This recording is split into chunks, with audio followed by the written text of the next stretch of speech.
to just get us started, I'd love for you to just right next to your name, you could, hover above your name and rename yourself. Leave your first name and just rename yourself. And Michelle, I think you could do this on a phone, I'm not sure. Rename one word or one phrase that comes to mind when you think of preservation.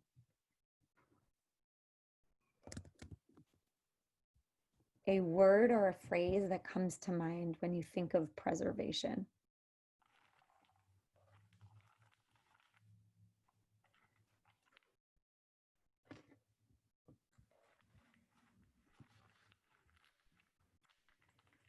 Great. Michelle, have you figured out how to do it on your phone? No, okay. Well, so I'll give each of you. So I'd love if you could just introduce yourself and share your name and very briefly why you chose that name. And I'll just call on you for the sake of it. And we're a really small group, so this will be really conversational and great.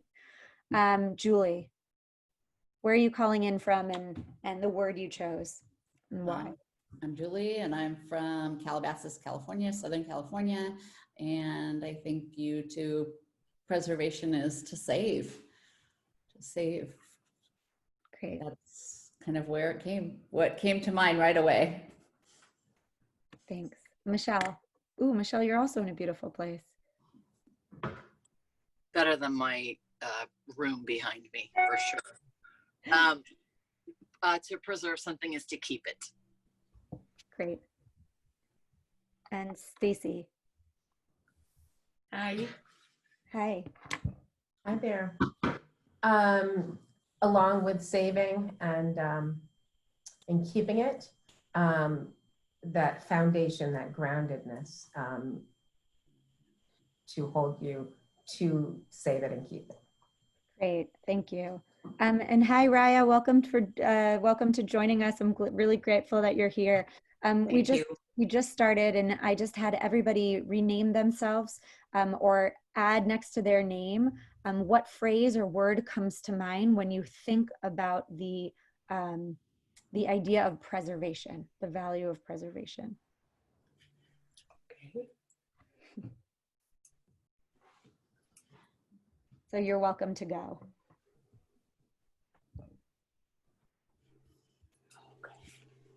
No idea. I can't find myself. That's okay. You could just share it verbally.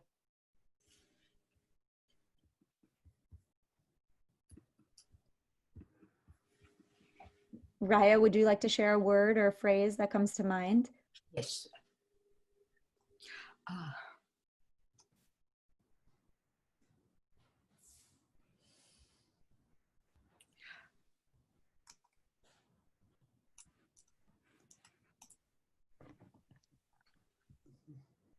See. I couldn't think of anything.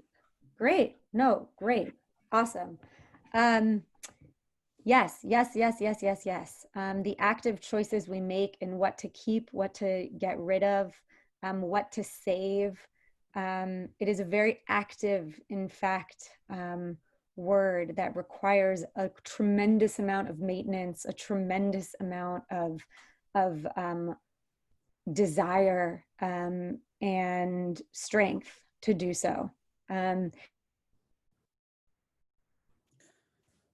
Is relevant at this moment is because there's been a lot of acts of preservation going on, right? From the physical preservation, from, pikuach nefesh, the rabbinic ordinance that above all, it is most important to maintain a life, to, to keeping health, to this really big relevant question around racial justice of what are we keeping? What are we keeping that talks about the history, and what do we have to disregard? What do we actually just have to get rid of, and in order to make space for something new?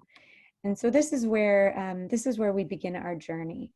And so as I know Stacy and Michelle and Julie, you've been on these calls before. Raya, have you been on a Sparks call? No. Oh, great. Welcome, Sheikhianu. Thank you. So, um, so just to give a little background, we release these weekly values explorations that allows you and your learners to go deep into a particular value that is relevant at this moment. And each value has a narration, a story that opens it up, and it has a few different ways of examining this particular value and examining the tensions that might arise within this value. And so we begin our journey. So I'm unlike other Sparks, we've found a new feature. Haley has found a new feature, which we're really excited to share, which is a little video. And the video is really the introduction to Spark. And as the words appear on your screen, I would love for you to just write down one word that to you feels very, that's hitting a chord. Out of all of the words that you're going to see on screen, one word that that's hitting a chord for you that you want to keep as an intention for our next hour together around this idea of preservation. I'm going to share this video.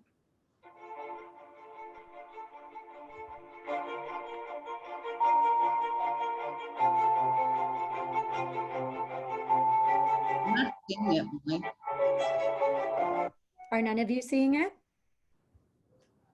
I'm just seeing you. Did you not? I see it. On a phone, if you scroll to the left, it's the first screen. Stacy, were you able to see it? Totally, yeah, it's great. Haley's actually on the phone, and Haley's helping with tech. So Haley, do you think you could try helping Julie to figure out how to see this? Potentially. Okay, I think I figured it. Okay, I think I got it. I don't know what my screen was just showing you, Molly, but I think I got it. Go Well, ahead. doesn't every screen just want to show me, Julie? Just kidding. I'm going to start Yes, absolutely. I'm going to start it again just for Julie's sake, okay? Great, thank you. Of course. Now I got it. Okay, cool.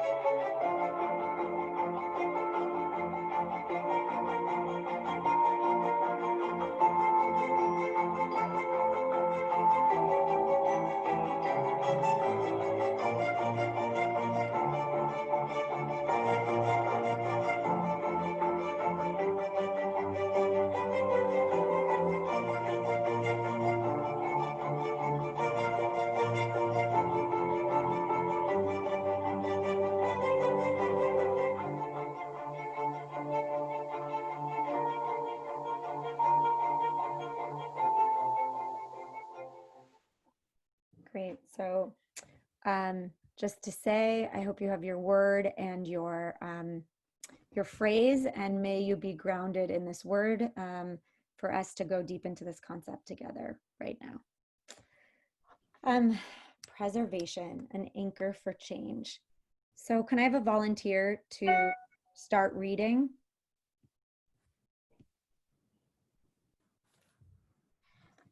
Stacy, go ahead. Sure. You mean from the top? From right here, yeah, from the Natural History The Museum. Natural History Museum in New York City is an iconic institution. Millions of visitors pay homage to and revel, here we go, can't see, in the incredible treasures of our collective past. Within the permanent collection hangs an 81-year-old diorama portraying a meeting between European colonists and indigenous Lenape leaders from the year 1660. The scene depicts the native Lenape people in loincloths with the settlers' grand ships landing in the background. So raise your hand if you've been there. Yeah, great. And if not, this is really, you're getting a feel for it. This is what it feels. It's this grand institution with, millions of visitors that are just like usually filling these grand halls. And it's our history. It's our collective history, right? And they're amongst all of the different remnants of the past. There is this diorama that has this very particular and somewhat outdated and inaccurate scene of a Lenape and a settler. And yeah, so, okay, so go on.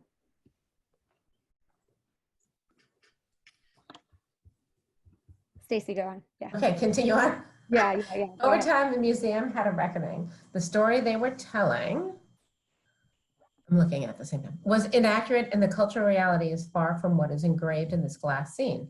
For one, the harbor would have been full of canoes, and the Lenape leaders would have dressed in finery to attend the meeting. What was the museum to do? Should the exhibit be shattered and swept away, or should be left untouched? What about the pieces that are true?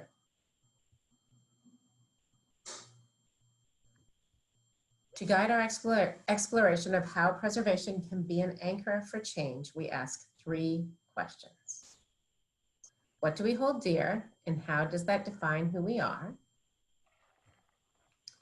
Where is there opportunity to re-examine what we hold sacred? And how might transformation become a desirable option and not be viewed as an abandonment of our very essence? Okay, so I want to pause here. There's a lot of words, a lot of ideas. What is sticking true to you? What are some, what's coming up for you? What thoughts, ideas?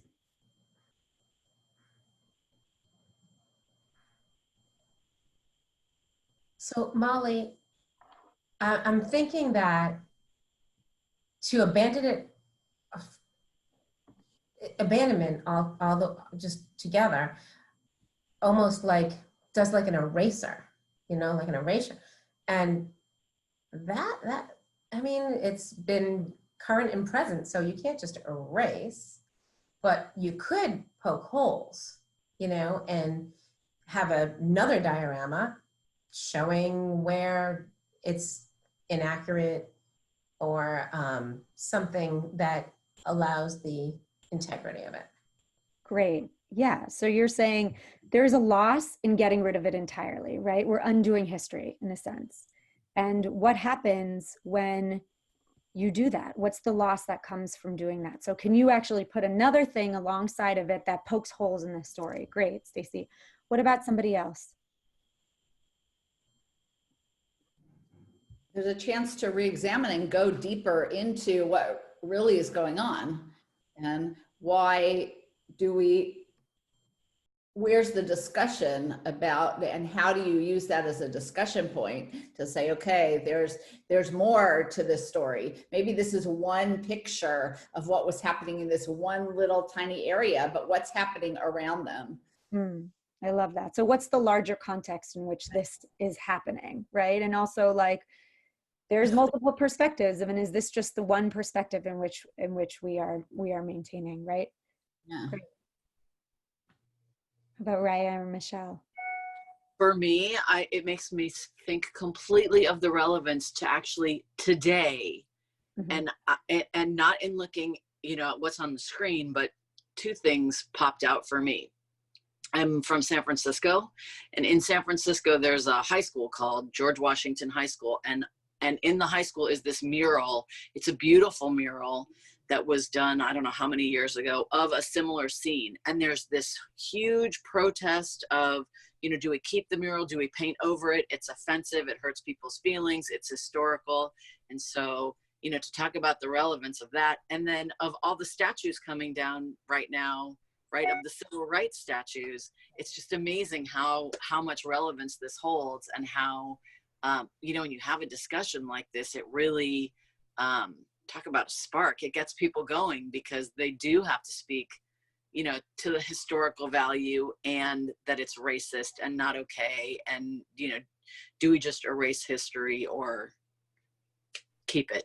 Anyway, I know that's not really what it's. No, Michelle, that's exactly it. Right. But it completely makes me think of these 2 issues, which they're so relevant right now. You could stop right here and have the whole rest of your discussion just on that point.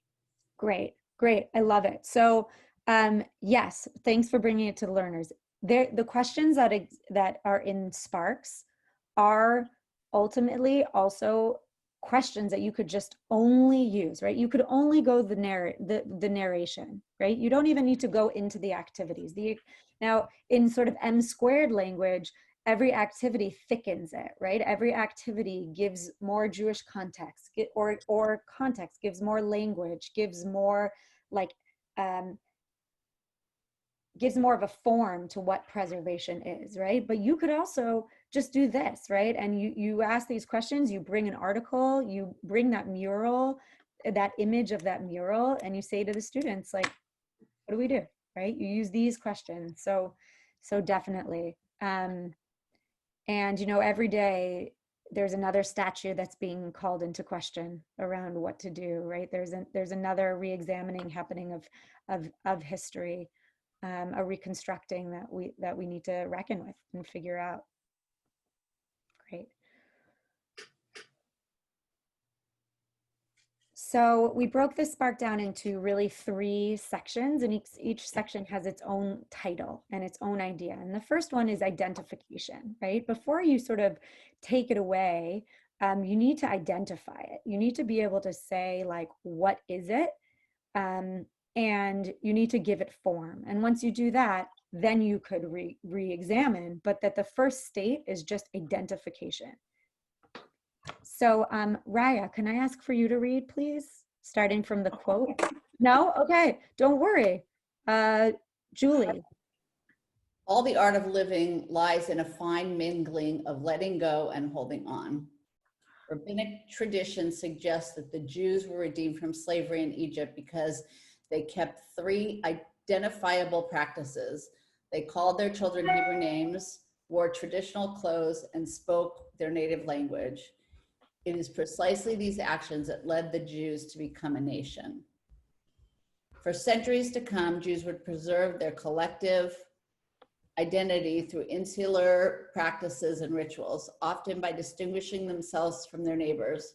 While this separation came at the expense of blending into broader societies, it fueled a palpable sense of Jewish belonging.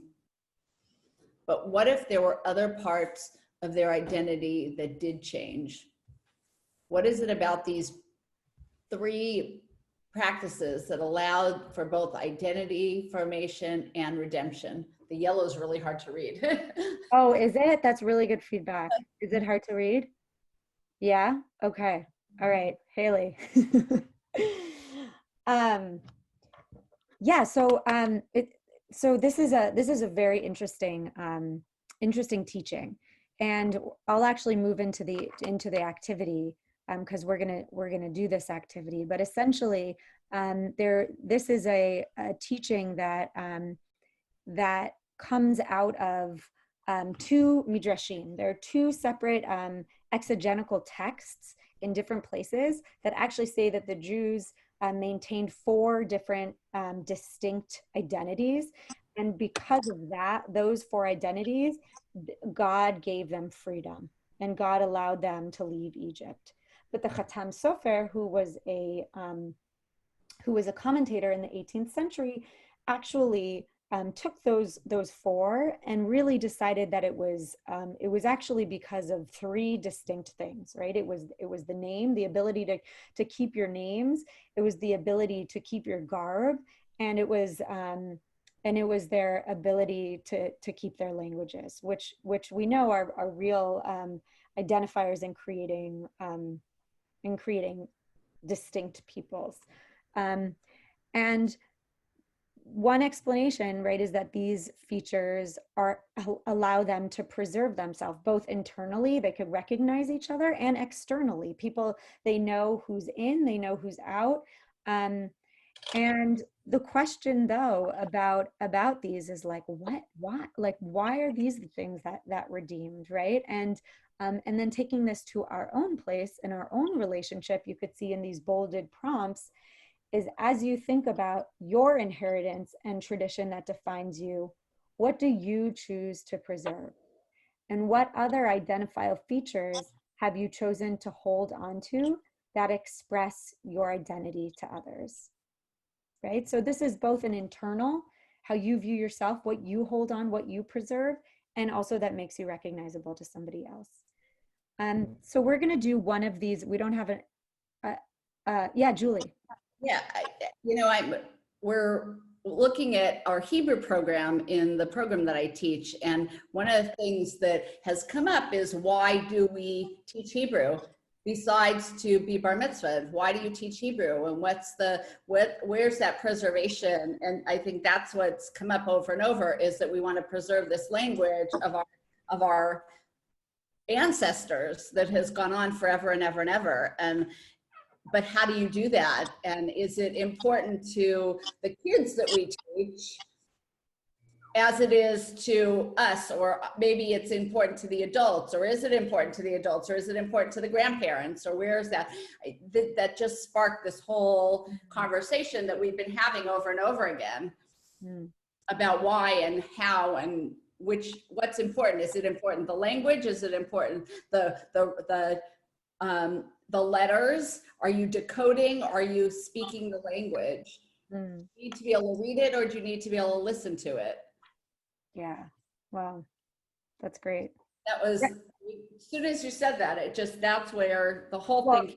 And what's interesting about what you're saying too is that the Chatam Sofer, who lived in the 18th century, right? These midrashim were written so long ago, and that what he deemed to be important is he made a choice already. He said out of 4, there's only 3. So like he already did a version of re-examining and keeping in versus taking out, and saying, actually, it's not all of these things. It's actually only these 3, because this is what I care about in this moment. And this is what I think is actually really necessary to preserve. Interesting. Raya, yes. Yes, it must have been what he thought, the Chacham Sofer, because this is his own opinion. Just thinking about those Israelites that lived in Egypt, they don't know where they came from, and they don't know where they're going. They have nothing to keep. What are they keeping exactly? Where did they come from? They're slaves for 200 years. So it's not like if they kept the Hebrew name, because they didn't know anything about Hebrew. So Chacham Sofer must have actually express his own feelings, and I agree with him. The thing that identify you is your name, is your language, and is the way you dress, but not in the modern times anymore. Today you cannot dress differently, because then you make it looks silly. And in America, for instance, so many families that are mixed. And the father, who might not be Jewish, wants his mom to be remembered. So he gives the kid his mom's name, or he wants to make it easier on the kid to have an American name. I'm from Israel. My kids were born here. So I gave them a name that corresponds to Hebrew. In Israel, it will be accepted, and here it will be accepted. But not everybody does it. And I have no idea how to tell the kid in my class, you know what, you should have had a Hebrew name. That's why our rabbi will give them a name, but they don't really have a Hebrew name. Right.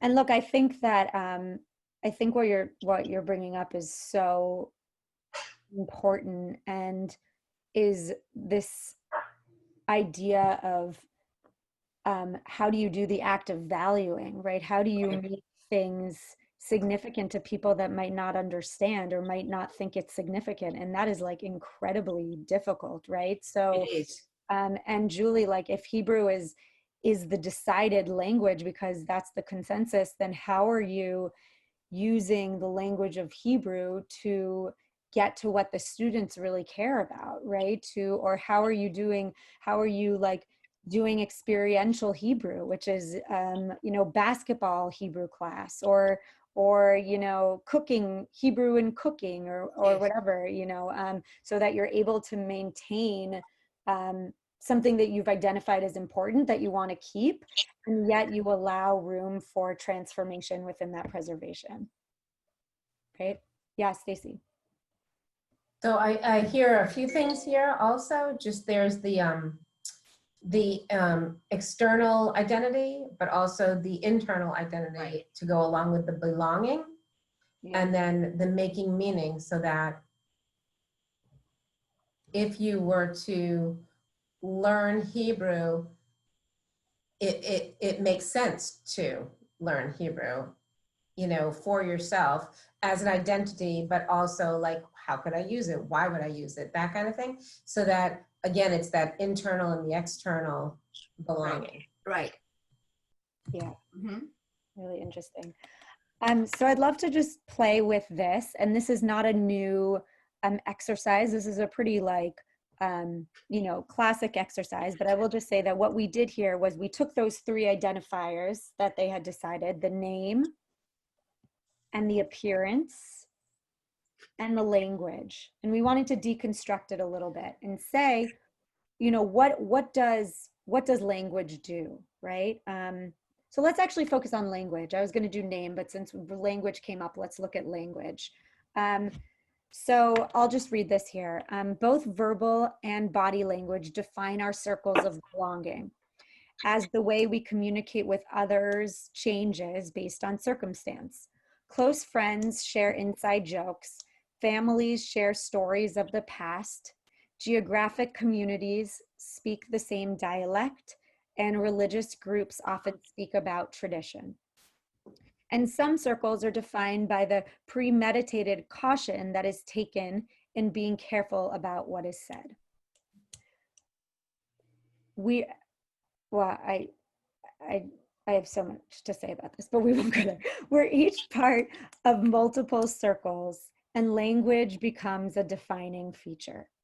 So we're going to do this exercise right now. We're going to take about 2 minutes. And again, this could be an exercise that could take much longer. But I want each of you to map out 4 circles that you belong to and identify how language is particular to that group. And if 4 feels like too much, just do 2, but try and do more than 1, because we want to see like what are the different features that come out, right? So you see the example here: family, nicknames, traditions, code words, intimacy, emotions. So take a particular group that you're a part of and start deconstructing it, and thinking about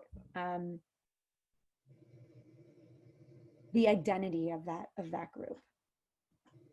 So I'm going to give you 2 minutes, and I'll just set a timer.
Hey everyone, sorry I don't have my camera on, but I'm just in the middle of cooking dinner. Molly lost connection, so she'll come back in a minute. That's what she gets for being in Vermont. But just take another 10-15 seconds, finish your thought, and then we'll have each of you share, or whoever wants to share can share, and we will take it from there.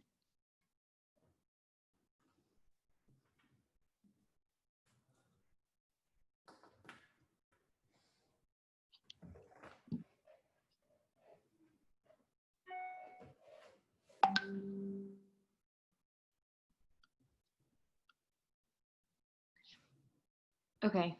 Is anyone ready to share? Yes, Stacy, go ahead. Muted. There you Okay. go. Okay. Oh, Molly's back. Yay. There you go. Perfect time. Okay, great. Thank you. Sorry, I'm at my husband's house. As I told you, I'm beginning my descent, and I'm in like his childhood attic. I feel like I'm like in like, I don't know, penitentiary or something. Great. Okay. Haley, can I share my screen? Yes, let me make you a host again. Okay, what did I miss? Go ahead. Nothing. Stacy was about to start sharing. Oh, great. Okay, Stacy.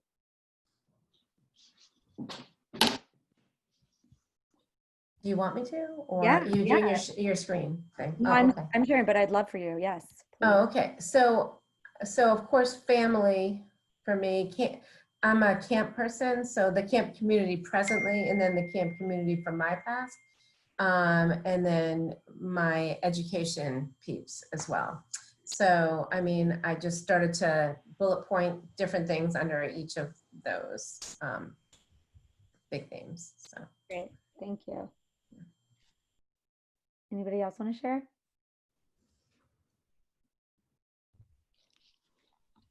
I had, am I muted? Okay. I had family. I had my camp friends who I've been friends from my past camp friends that we're all still friends with. Then our synagogue, and then my children's friends, parents, and that group of family or families that we're all friends with. And I just kind of started bullet pointing. It's interesting to look at it that way. Yeah, thank you. Thank you. And I'd just love to like open it up to sort of this other piece, which is what else would you include that is like that's not clothing, that's not language, and that's not name, that is very essential to your identity and who you are? That's not clothing and language. Mm-hmm. Rituals, Values. values. Say more. Say more me. Yeah, yeah. I mean, I think your values make you who you are, and then the intersection of that with your friends' values make you part of a group. Mm-hmm. Yes. You tend to hold the same values as your friends do, or your Mm-hmm. community does. Mm-hmm. Yeah. Yeah, interesting. I also think, sorry, No, go ahead. Go ahead. the way I teach sixth grade, and it's pre-bar mitzvah. So I tell them, you know what, I would like you to know that the prayers, not only because it keeps us together and it's one of the values, it's also wherever you're going to be in the world, you're going to hear it the same way. I don't care how they learn it. They need to know it, okay? And it's only in Hebrew. You're not going to sing it in English or Chinese or any other language. This is part of your tradition. This is part of who we are. And that's, for me, it's very important that they know the prayers. So you would say ritual and tradition falls along. Yes, absolutely. Right, which is interesting because it isn't, I mean, it isn't listed as one of the things, right? And maybe that's Right. because it's sort of like pre-Israel getting the Torah, and rather, That's right. But it's for us now, it's like something that, can be a very important. We have to think about now, we're not pre-Torah, we are after Torah. Yeah. So if you want to use the Torah, you have to use it in the language it was written. Right. Well, not Aramaic, but Hebrew. Great. Okay, so I'm going to move on to this to chapter 2, right? So that's sort of the identifying chapter, and this is the re-examination chapter, right? This is the piece that that says once you've identified who you are, how are you now going to look at it again and with different eyes, and do the work of seeing whether what we are preserving is in fact what we need to, for this moment, be preserving, and how do we reckon with that? I'll go ahead and read. How about that? So this is a little quote from Joe Didion, who always has beautiful things to say. We're well advised to keep on nodding terms with the people we used to be, whether we find them attractive company or not. And she was talking about this in relation to keeping a journal and a diary, and the importance of keeping a diary for your ability to then be able to go back and be in conversation with yourself. And oh my God, like when I read old diaries, I squirm, right? Because it makes me feel just like so uncomfortable, like knowing who I was or who I thought I was and what I thought was important at the moment. But it definitely, is very helpful for, for self-examination. So in evaluating what to do with the Lenape, so this brings us back to the opening story, the curators went back to the drawing board. They wondered why the story had the privilege of being archived.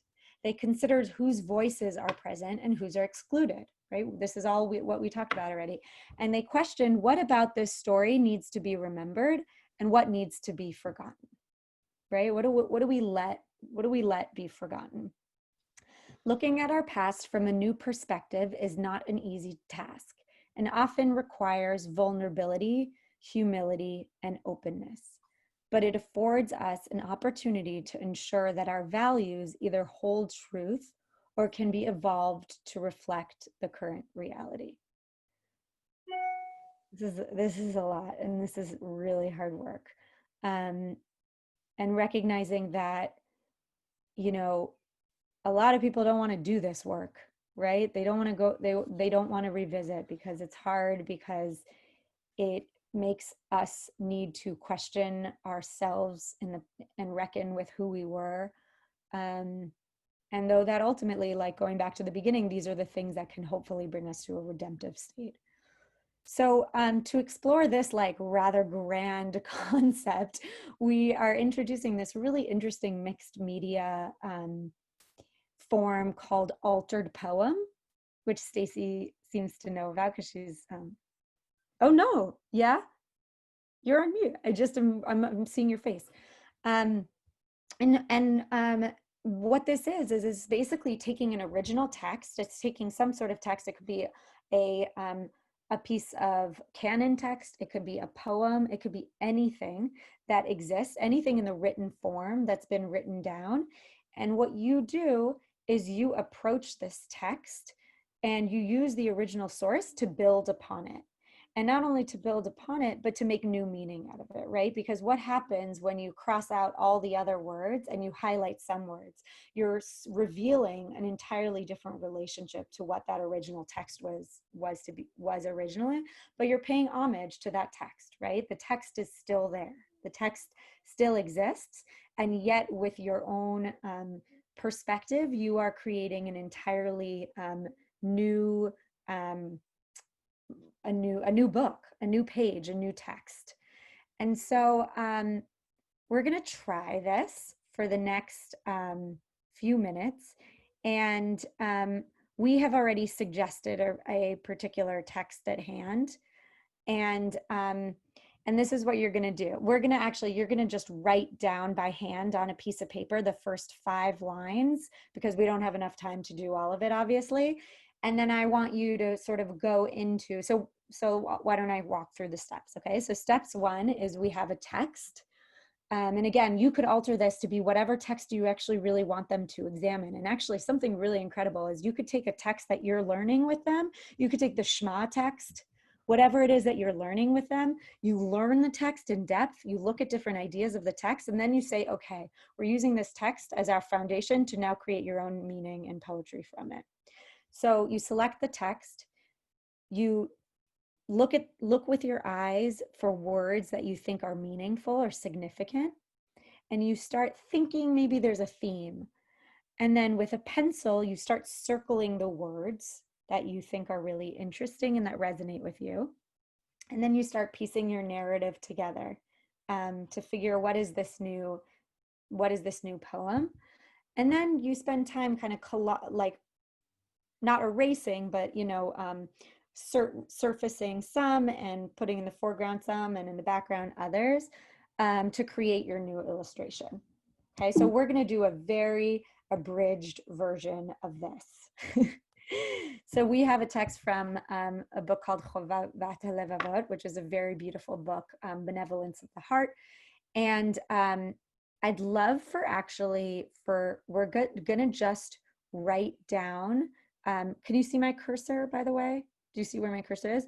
Until this word condition. So the motives of human benevolence, there are 5 aspects of human beneficence, right? Which is like charity, acts of kindness. So we're going to focus on these 5 verses until the word condition. And I'm going to give you, we're going to have 7 minutes to work on this. So you could write it down in a piece of paper.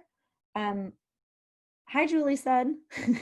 You can write it down on a piece of paper and then start seeing which words are really resonating for you at the moment and which words do you want to put away. And as I do this, I'm going to just put on some music for us to be able to just listen to some music as you do your art project.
Hi everyone, so Molly lost connection again.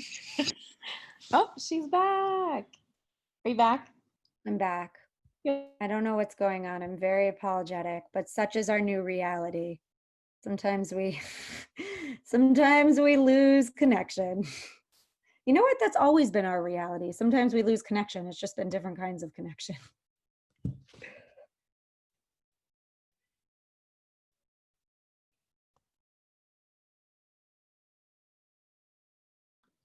I accidentally just muted you, Molly. Sorry.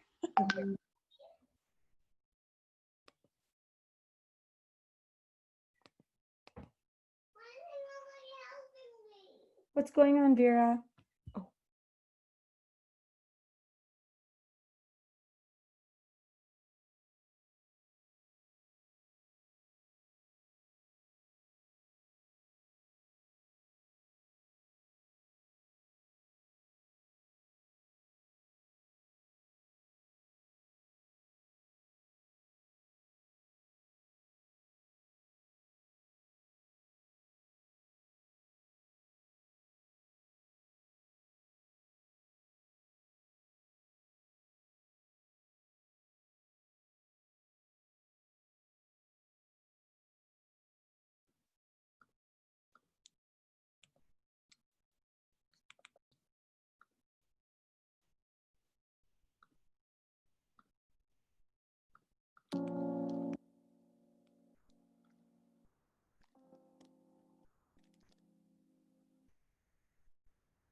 Right, so take one more minute.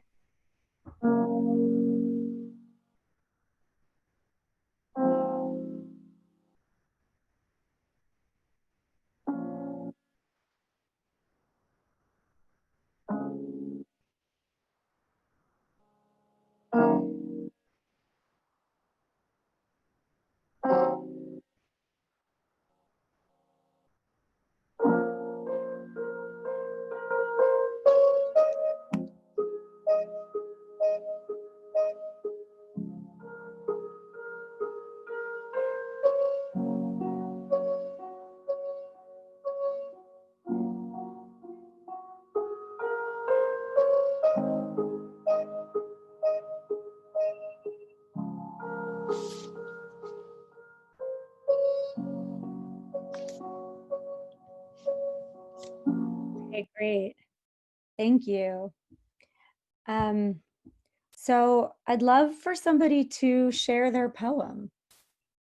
Yes, Raya. You're on mute. Yeah. It's not a poem. It's only like few words that I put together. Human may receive reward acquiring a good name or honor. Great. Thank you. Thank you. In Hebrew, we say there's no good Shem Tov Mishemen Tov, if you know Hebrew. Thank you, Raya. Anybody else?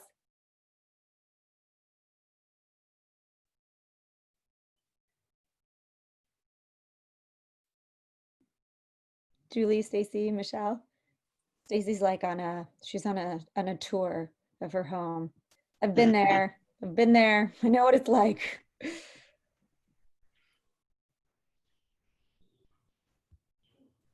I said the motives of human are for acquiring a reward. Nice. I said benevolence, good, strong towards the weak on account of their condition, receive the reward of heaven, human beneficence. Thank you. Thanks. So you can imagine that this could be a really great meditative exercise with students. You can imagine that it could really help with meaning making around a particular text that is something that they're grappling with. And kind of cathartic to just be like, this word is complicated to you. Put it out, like, just like for yourself, let it not be a part of the text for the moment. You're not saying it's not there, right? We know it's there, but you're surfacing something new, and you're saying that within preserving it, there's something else that I could still find rewarding. Great, thank you. So I want to just continue walking us through to just say that the third chapter is actual transformation. And the Talmud's premise that objects for holiness are to be stored away implies that once artifacts become intrinsically holy, they cannot be discarded or destroyed. The Jewish practice of preserving holy artifacts goes back hundreds of years and has become the source of our most valuable collections. Ancient synagogues often had storage areas called geniza that were designed for worn out religious artifacts before burial. The most famous one discovered at the Cairo Geniza. So this story tells you a little bit about the interest of the Cairo Geniza. And then the Talmud passage continues. When an ark is falling asunder, to make it into a smaller ark is permitted, but to make it into a stand on which to place a Torah scroll when read is forbidden.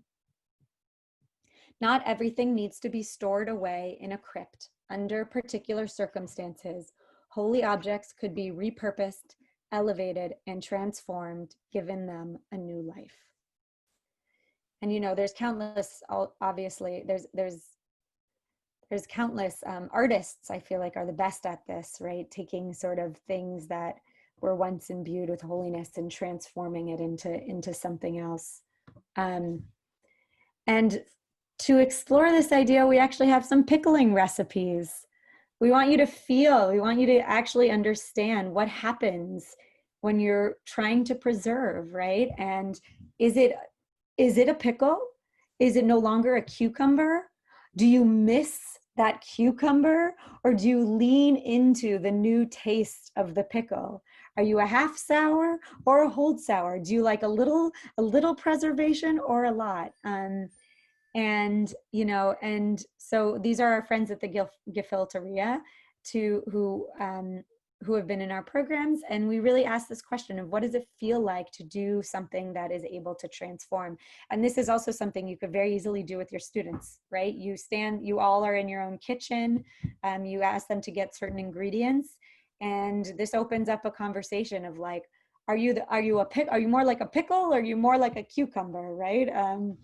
And what happens with this transformation? Do you recognize the pickle? Sorry, do you recognize the cucumber? Is it still there, or is it completely distilled into a new reality? So I want to just end with what ended up happening at the Natural History Museum. And so I want to share with you the message, and that the curators ultimately decided to preserve the diorama while updating the display. Keeping record of the inaccurate history was as important as adding the corrections. So let's just watch the video to hear. Was looking at the visitors' reaction to the diorama, and a family came up and they said, "Look at the Indians. Let's go see the Indians." I'm Menominee and Stockbridge Muncie from northeastern Wisconsin, and my interests and specialty are Native American visual culture. My role in the New York diorama was to offer an indigenous perspective.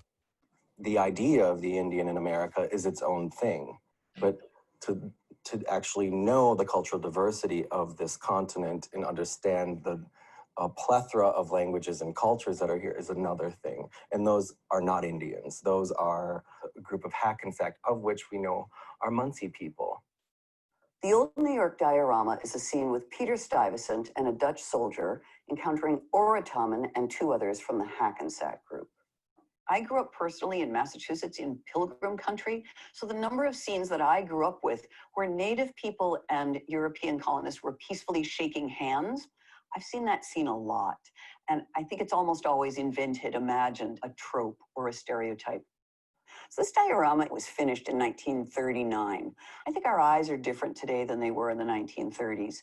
Basically, you want more history, you'd want more of the cultural reality of the Native people who are depicted, and you'd want Native voices from the present trying to situate what they saw as the appropriation of their lands in Manhattan and elsewhere.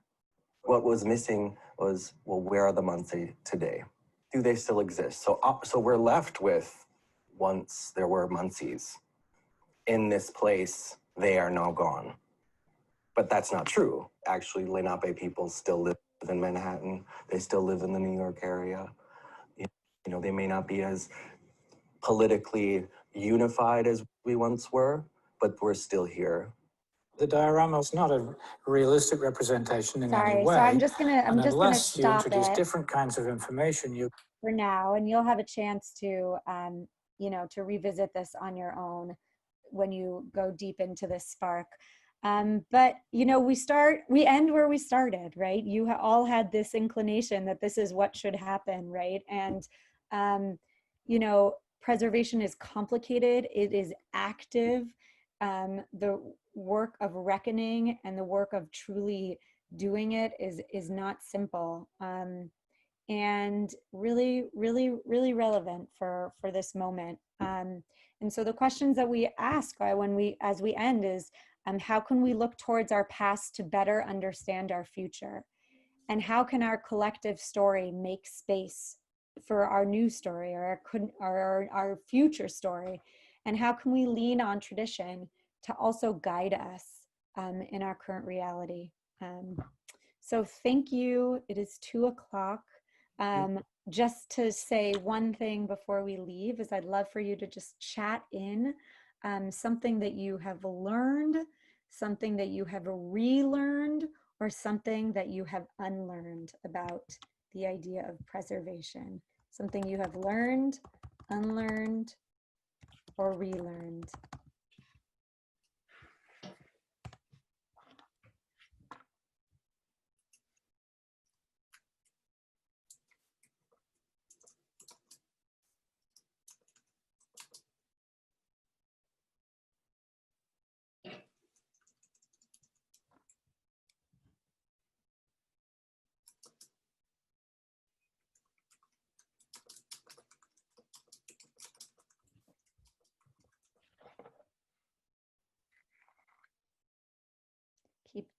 digging deeper and bring on the layers to thicken. Great. Important to look at all sides of a story and remember that there are many sides. Keep digging. Learned quite a lot and loved it. Great. Thank you. So just to say, we have many more webinars. We keep doing our weekly value sparks. Raya, if you like this, come back next week for humor. A little bit of a lighter one, but yet a very, very interesting one of when is it too soon to joke, and what are the boundaries around humor, and when can something that starts out that could be used for good could also be used to weaponizing. So thank you so much, and Thank you. enjoy. Yeah. Bye.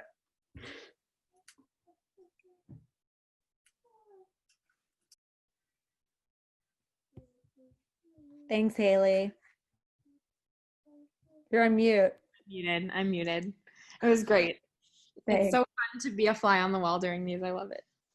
Oh my God, I like that like demographic is like my jam. I love it. It's so good. Yeah, well, it's funny, like I feel like 12 people signed up and 2.5 joined. I think that Thursday at this time is not like It's Tuesday. I don't know why you think it's Thursday, but it's definitely Tuesday. Wait, it's still Tuesday? It's only freaking Tuesday. Yeah, it's Tuesday. I'm sorry. Why'd you do that to me? I'm so sorry. I should have let you live in your dream. Oh my God, I thought this whole time it's Thursday, and I was like, oh, well, it's Thursday at 2. People are already like checking out. No, but I think that's valid. Like, oh, we are recording. I'm just gonna stop.